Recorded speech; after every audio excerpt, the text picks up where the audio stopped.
우리들 한 사람 한 사람이 하나님의 자녀로서 풍요롭게 그리고 거룩하게 경건하게 구별되게 살기를 간절히 원하시죠. 하나님의 자녀들이기 때문에 하나님의 자녀들이 이 땅에서 지혜롭게 살기를 원하신다. 하나님께서 이렇게 매일 새벽마다 우리에게 지혜의 말씀을 주시는데요.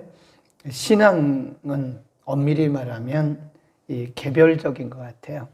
이렇게 다 지혜의 말씀을 새벽마다 하나님이 모두에게 뿌려주시는데 어떤 사람은 그 말씀을 잘 듣고 깨닫고 그리고 적용해서 정말 지혜롭게 점점 지혜롭게 되고 어떤 사람은 들으나 마나 그냥 말씀을 듣기는 들었는데 그 말씀이 뭔지도 모르고 그렇게 지나갈 수도 있고 그래 우리는 이 신앙생활은 개인적인 것 같아요. 어떤 사람은 한마디를 들어도 10마디 이상을 깨닫고 그거를 적용하고 또 열매를 맺고 어떤 사람은 10마디를 들어도 하나도 못 건지고 여러분의 귀가 저의 귀가 열리기를 축원합니다.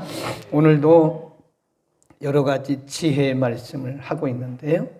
먼저 생활의 지혜를 가르쳐 주십니다. 15절에 보면 15절 게으름이 사람으로 깊이 잠들게 하나니 해태란 말은 게으른 사람은 줄일 것이니라. 그 다음에 쭉 내려가서 24절 또 말씀하죠. 시작. 게으른 자는 그 손을 그릇에 넣고도 입으로 올리기를 괴로워하느니라. 성경에 특별히 잠언에 우리가 계속 반복해서 나오는 말씀 중에 여러 개 언어, 말에 대해서 계속 나오죠. 그리고 게으름에 대해서 부지런한 삶에 대해서 계속 말씀합니다. 영적으로도 게으르면요 얻는 게 없어요. 육적으로도 게으르면 그 15절 말씀처럼 줄이게 됩니다. 거기 줄인다 15절 끝에 보면 줄인다 그 말은 가난하게 된다 그래요. 우리가 육신적인 생활도 부지런한 사람이 차지해요. 그리고 영적인 생활도 부지런한 사람이 차지합니다. 영적으로 게으른 사람들을 보면요. 하나님께서 예비하신 것들을 알지도 못해요. 하나님이 나를 위해서 예비하신 것이 뭔가. 하나님이 우리 앞에 베풀어 놓으신 것이 무언가. 게으르면 못 봅니다. 그리고 얻지도 못해요. 게으름은 죄다. 그래서 써놓으세요. 영적으로, 육적으로 게으른 것은 죄입니다. 예배 드리는 것도요, 이게 부지런하지 않으면 예배 못 드립니다. 그리고 이 기도하는 것도 부지런하지 않으면 기도 못 해요.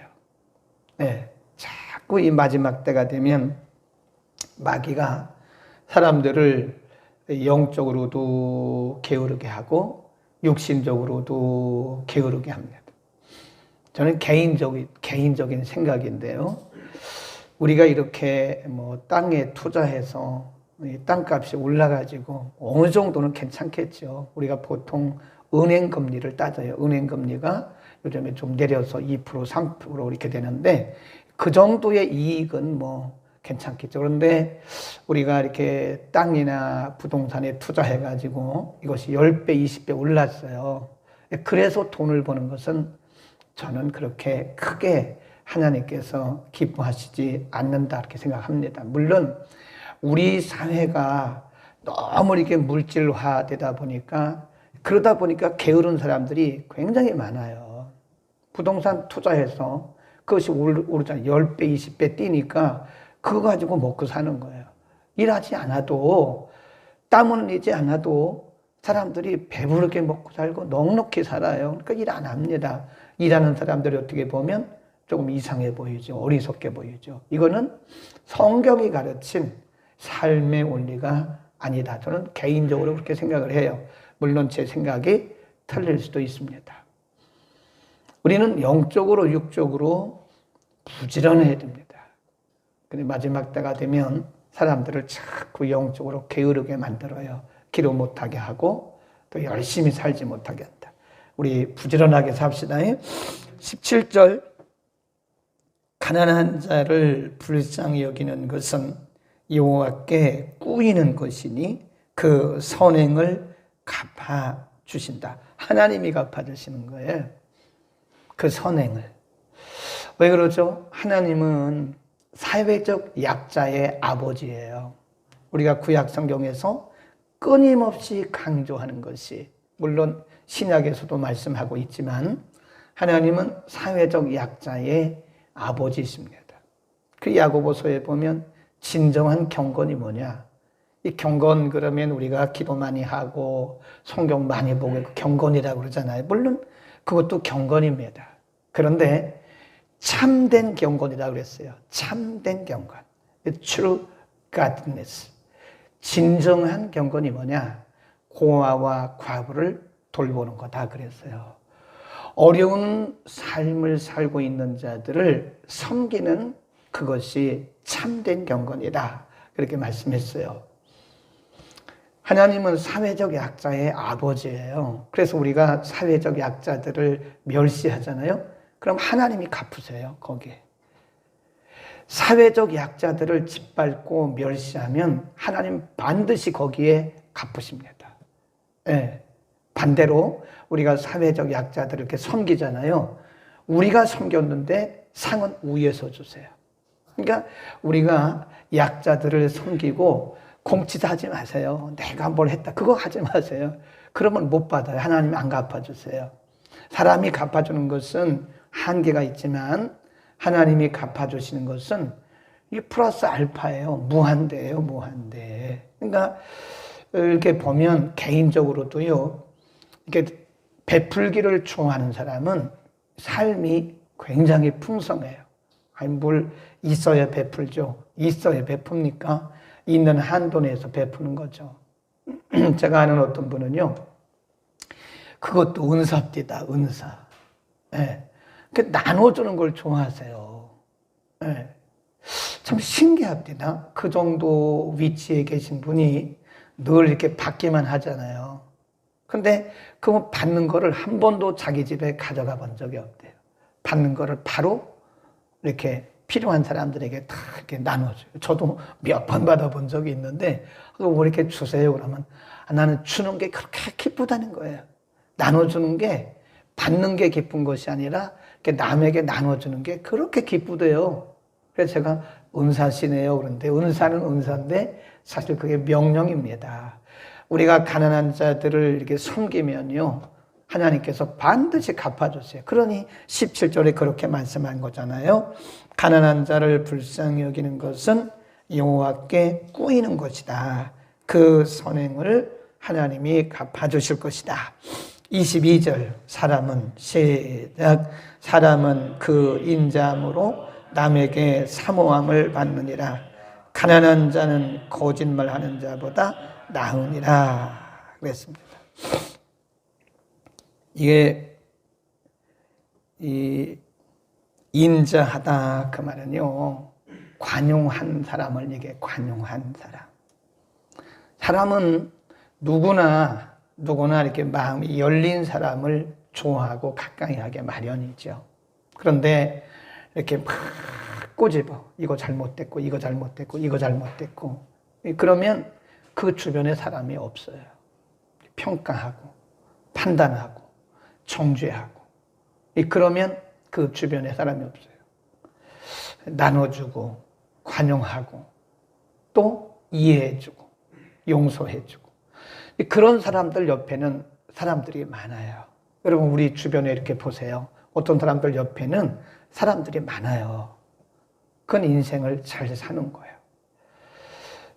저도 저희 아버님이 돌아가시고 나서 깨달은 게 있어요.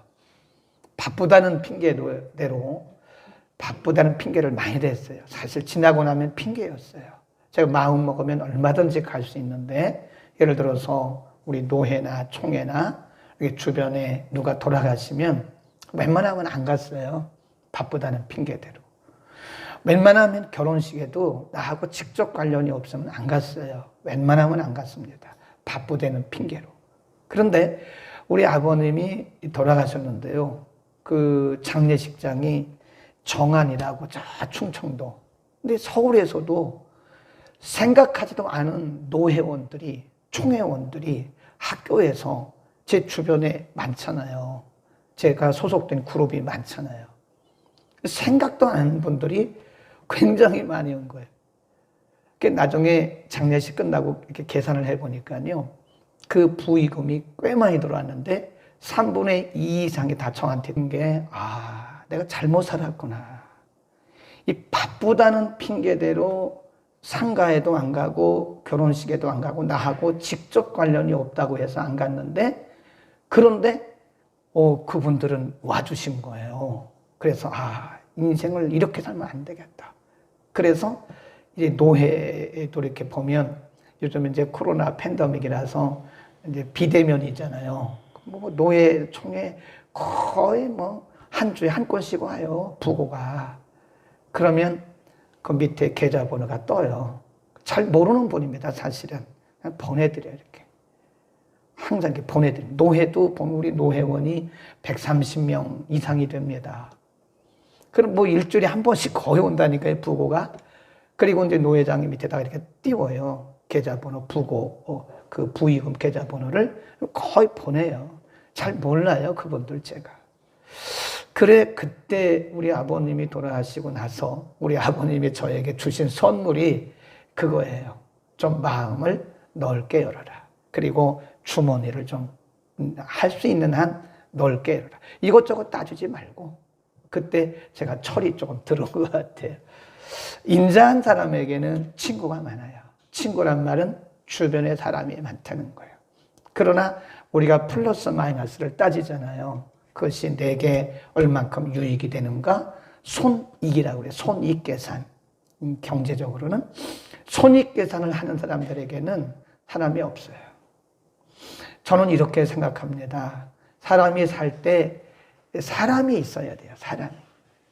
그러니까 우리가 그 집에 어떤 애경사가 나면 꼭 그런 건 아니죠. 그런데 애경사가 났을 때 그 집에 가보면 저분이 사회성이 좀 뛰어나구나. 저분은 사회성이 별로 없구나. 이런 거를 좀 느끼게 되더라. 꼭 맞는 건 아닌데 대체로 그럴 때가 있더라. 우리 인자하게 삽시다. 우리가 이 땅에서 수백 년 사는 것도 아닌데 우리가 좀 이렇게 마음을 넓게 열고 그저 사람 속에 살아가는 거예요. 너무 내주장하면 안 돼요. 너무 내주장해도 사람이 없습니다. 고집이 세고 내주장만 하고 그러면 사람이 없어요. 그 외로운 거예요. 그 외롭게 인생 그렇게 살 필요가 없다는 거예요.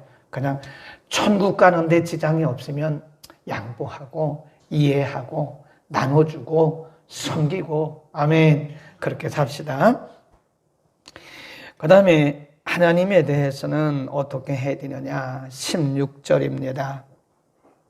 시작. 계명을 지키는 자는 자기의 영혼을 지키거니와 그 행실을 삼가지 아니하는 것은 죽으리라. 영혼이 죽는 거예요. 하나님의 말씀과 우리 인생과의 관계에 있어서 하나님의 말씀을 지키는 것은 영혼을 지키는 것이다. 그러나 말씀을 무시하는 것은 죽는 거다. 이 죽음이라고 말씀했어요. 하나님의 말씀을 무시하는 것은 죽는다. 그 말은 영혼이 죽는다는 거예요. 영혼. 우리가 살고 죽는 것은 하나님의 말씀에 달려 있어요. 그러니까 우리가 신앙생활을 하면서 누가 경건한 자냐, 누가 신앙생활을 잘하는 거냐, 말씀을 대하는 자세를 보면 알아요. 말씀을 한 귀로 듣고 한 귀로 흐르고 내 생활은 내 방식대로 살아가면 그건 불신자나 똑같아요. 불신자들은 좋은 교훈은 많이 듣습니다. 근데 자기 생활 방식은 그냥 자기 생각대로 살아가요. 그러면 그건 불신자죠. 만일 우리 크리스찬들이 하나님을 섬기는 우리 크리스찬들이 그저 말씀은 듣기는 듣는데 한쪽 귀로 다 흘려버리고 내 생각대로 내 방식대로 내 계획대로 내 경험대로 살아가면 그건 영혼이 죽는 거나 똑같아요. 그래 누가 경건한 자냐? 하나님의 말씀을 정말 두려워하는 자. 하나님의 말씀을 귀하게 여기는 자. 여러분, 귀하게 여기고 그 이상은 뭐냐면 하나님의 말씀을 두렵게 여기는 자. 하나님의 말씀이기 때문에 두려워하는 자가 진짜 경건한 자예요. 아멘. 하나님의 말씀을 들어도 사람 말 듣는 것처럼 생각하고 하나님의 말씀을 읽어도 그냥 책을 읽는 것처럼 생각하면 하나님에 대해서 도무지 두려워하는 마음이 없는 거예요. 여러분, 우리가 왜 함부로 행동하지 못해요? 말씀이 두려워서 그런 거예요. 우리가 왜 함부로 말하지 못합니까? 우리라고 뭐 말 못합니까? 얼마든지 말할 수 있죠. 그런데 우리가 왜 함부로 말 못해요? 말씀이 두려운 거예요. 하나님이 두려운 거예요. 그래서 그런 거지. 우리가 뭐 하지 못해서 말 못하고 우리가 무슨 뭐 그렇게 행동 못해서 못하는 거 아닙니다. 다 말할 수 있고 행동할 수 있는데 하나님이 두려운 거예요. 하나님이. 아멘.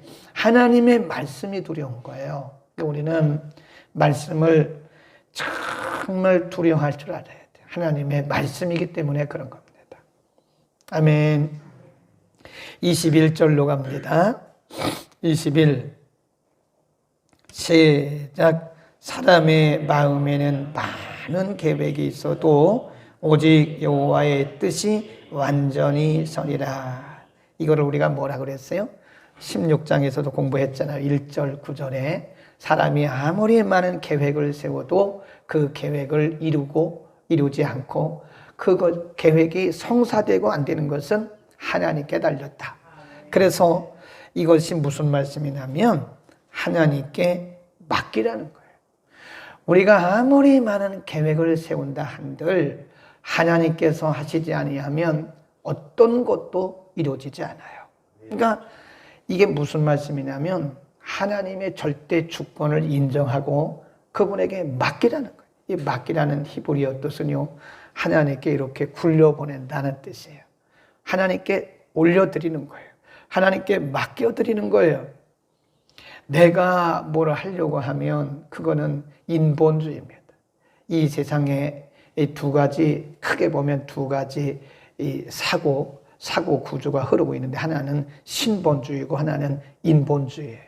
인본주의는 굉장히 윤리적, 도덕적으로 보입니다. 그러나 그 속에 하나님을 두려움이 없으면 그거는 정말 의미가 없습니다. 신본주의는 하나님 중심인 거예요. 하나님을 두려워하는 거예요. 하나님 말씀 앞에 복종하는 겁니다. 그래서 우리가 이렇게 보면 같은 크리스찬이라도요, 신본주의적인 삶을 사는 사람이 있는가 하면 어떤 사람은 정말 인본주의예요. 열심은 내는데 인본주의예요. 그 의미가 없어요. 그건 안 믿는 사람들도 그렇게 할 수 있어요. 그 사람들이 속는 이유 중에 하나가 인본주의자들은 굉장히 윤리적이고 도덕적이고 어떨 때 보면 양심적으로 보여요. 인간적으로 보여요. 그러나 그 속에 하나님을 두려워하는 하나님의 말씀, 하나님을 의식하는 그런 중심이 없는 거죠. 결여돼 있죠. 우리는 신본주의일 것이냐 인본주의일 것이냐, 신본주의를 선택할 것이냐 인본주의를 선택할 것이냐, 우리가 아무리 선택해도 하나님이 이루세요. 그러니까 우리 속에 별 계획을 다 해도 결국 이루시는 분은 하나님이시기 때문에 아예 처음부터 우리가 뭘 하면 돼요? 하나님 앞에 맡겨야 돼요. 맡기고 하나님 앞에 맡기고 사는 것이 맞다. 23절 여호와를 경외하는 것은 사람으로 생명에 이르게 하는 것이라. 경외하는 자는 족하게 되고 재앙을 만나지 아니하리라. 하나님에 대한 자세. 두 번째, 하나님을 경외한다는 말은요, 하나님을 온전히 섬긴다. 하나님을 하나님으로 인정하고 그분을 신뢰하고 그분을 의지하는 것을 말합니다. 그분에게 모든 것을 다 맡기고 그분 앞에 무릎 꿇고 복종하는 것을 경외라고 말합니다. 그리고 우리가 부모도요, 부모도 경외하라고 그래요. 경외. 이 경외란 말은요, 이게 사람에게 잘 안 써요. 그런데 하나님께 쓰고 그 다음에 부모에게 썼어요. 부모님이 말씀하시는데 말대꾸하면 그거 경외하는 거 아닙니다. 내 생각이 아무리 맞아도 어른이 말씀하시는데 자꾸 말대꾸하는 것은 경외하는 거 아니죠. 마찬가지로 내 생각이 아무리 맞는 것 같아도 하나님의 말씀 앞에 자꾸 토를 다는 것은 그 경외하는 거 아니에요. 하나님은 맞습니다. 제가 순종하겠습니다. 그렇게 말해요. 하나님, 제가 생각해 보니까 이건 이렇고 이건 아닌 것 같은데요. 그러면 그 경외하는 게 아니죠. 하나님을 경외하는 사람들은요, 하나님의 말씀 앞에 절대 복종입니다. 하나님의 말씀에 토를 안 달아요. 아멘. 우리는 경외해야 됩니다. 하나님을 경외하는 자들에게는 거기 보면 결과에 대해서 23절에 보면 그 결과에 대해서 여호와를 경외하는 것은 사람으로 생명에 이르게 하는 것이다. 경외하는 자는 족하게 되고 재앙을 만나지 아니하리라. 경외의 결과입니다. 하나님을 경외하는 자들은 하나님께서 만족을 주시고요. 하나님이 방패가 되어주세요. 그래서 재앙을 만나지 아니한다. 오늘도 예배할 때, 오늘 주님을 예배하는 날 아니에요? 하나님을 예배하는데 경외하는 마음으로 예배할 수 있기를 바랍니다. 아멘. 하고 들어오면 뭐하나. 예배 정신이 하나님을 경외하는 마음으로 예배를 드려야 되니까. 그렇죠? 아멘. 우리는 예배 하나만 제대로 드려도요, 우리 신앙생활은 50점 이상 되는 겁니다. 예배 하나. 그러나 다른 거 아무리 잘해도 예배 제대로 못 드리면 50점 이하로 떨어지는 거예요. 예배가 50점 이상이에요. 굳이 우리가 점수를 매긴다면. 그래서 온라인으로 집에서 예배 드리는 분들도요, 듣자 하니 우리는 아닌데 어떤 분들은 침대에 누워서 예배 드린대요. 침대. 잠옷 입고 주일날도. 엄밀히 말해서 그런 예배 여러분 드리면 안 돼요. 아무도 보는 사람이 없죠. 뭐 집에서 혼자 예배 드리는데 누가 뭐라 하겠습니까? 그래도 그렇게 침대에 누워가지고 잠옷 입고 드리는 예배를 하나님이 기뻐하시겠습니까? 그러니까 집에서 예배 드리시는 분들도요, 그렇게 하지 마세요. 정식으로 주일날, 그리고 항상 정식으로 정장을 하고 교회에서 예배를 드리는 거하고 똑같이 예배 드려야 돼요. 아멘. 여기 들어오신 분들은 되게 그렇게 하신다고 생각합니다. 아무리 안 봐도, 누가 아무리 안 보는 사람이 없어도요, 경외하는 마음을 하나님을 두려워하는 마음을 가져야 돼요. 그래야 그게 정상적인 예배고 하나님 기뻐하시는 예배고 그게 기도고 우리의 신앙생활이지, 이게 흐트러지면 안 된다는 거예요. 기도하겠습니다. 거룩하신 우리 아버지, 우리에게 하나님을 경외하는 마음을 주옵소서.